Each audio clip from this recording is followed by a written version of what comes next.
On YouTube. I've been meaning to do a video on the best deadlifting shoe for a long time now, but I haven't really gotten around to doing it. So this video is long overdue, but I will be comparing the Chucks, the Asics MatFlex 3s, and the Sabos deadlifting shoes.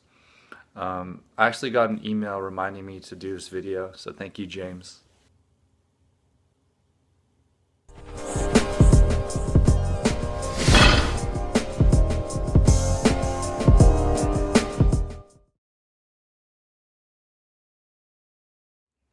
This video is strictly directed at the sumo deadlifter. If you do the conventional deadlift, I don't think this video pertains to you that much.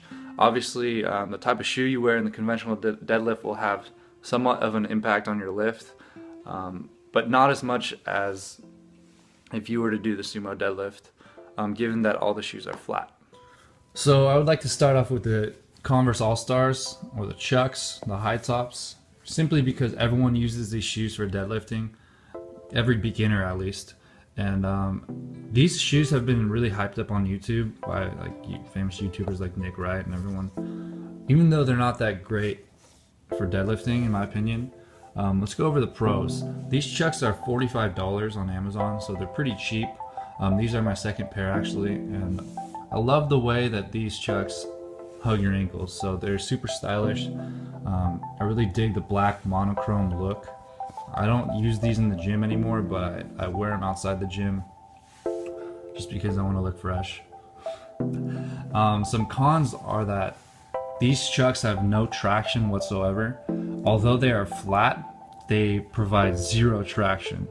And it's almost impossible to generate torque or spread the floor when you're sumo deadlifting without doing the splits. These wear out very easily, especially if you have wide pancake feet like me.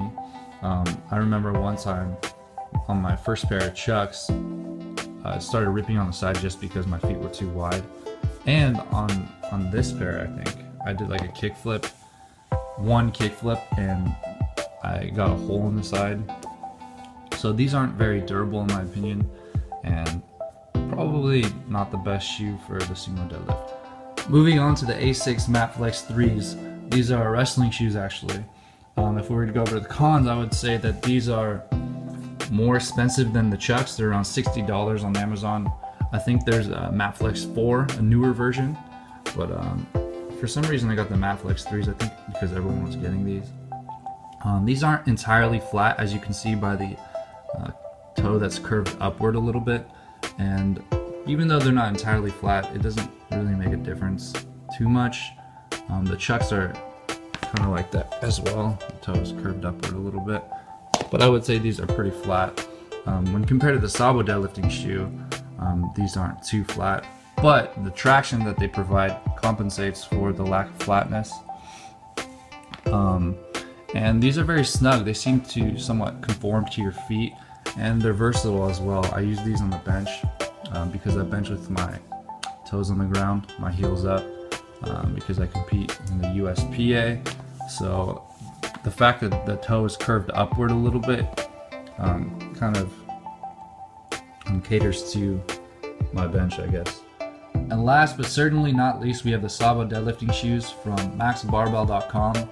They can only be found on that website, so I'll put that link in the description, as well as the links of these two shoes. These were hyped up by Izzy from Powerlifting to Win, and that's pretty much why I bought them. I trust him because he's very knowledgeable when it comes to powerlifting, and I couldn't be happier. Let's go over some cons. These are the most expensive out of the three shoes. They're around $90 plus shipping. The sizing is in euros, so when you're choosing your size on the website, it gets a little complicated. I thought the sizing was going to be more accurate than the sizing for these two, because you actually have to measure your feet and then choose your size accordingly. However, I did have to exchange these once because they were too big. So if I were to give a recommendation, I would say get one size smaller. Even now, I feel like I could get one size smaller and they'd be snug. Because I don't like when my feet are moving around in my shoe. It's just an unnecessary extra factor that you have to take into account when you're deadlifting. But let's go over the pros. These provide unbelievable amounts of traction. They are flat, so I would say you get the benefit of the chucks and the Mat Flex 3s in one. Super flat, have a lot of friction with the floor. You won't be moving around at all, even on a wooden platform. I know a lot of you guys have wooden platforms at your school gyms, so these are great for any environment.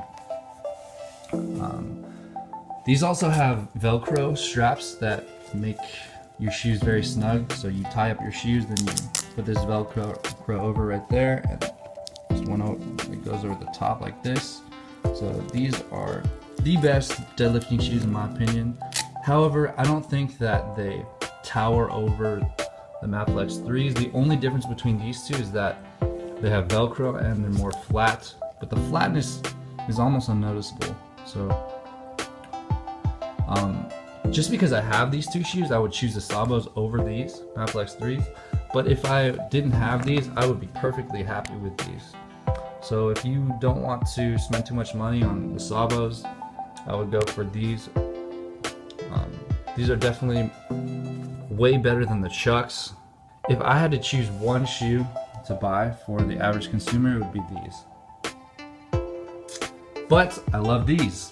And that about does it for my review on the best deadlifting shoe. I know I only own 3 deadlifting shoes, but I still think that these are the best in the world. So I know my review wasn't very professional, and I know it was pretty short and sweet, but I hope you guys got the gist of what I think about the best deadlifting shoe. Thank you guys for watching, and I'll see you in the next video.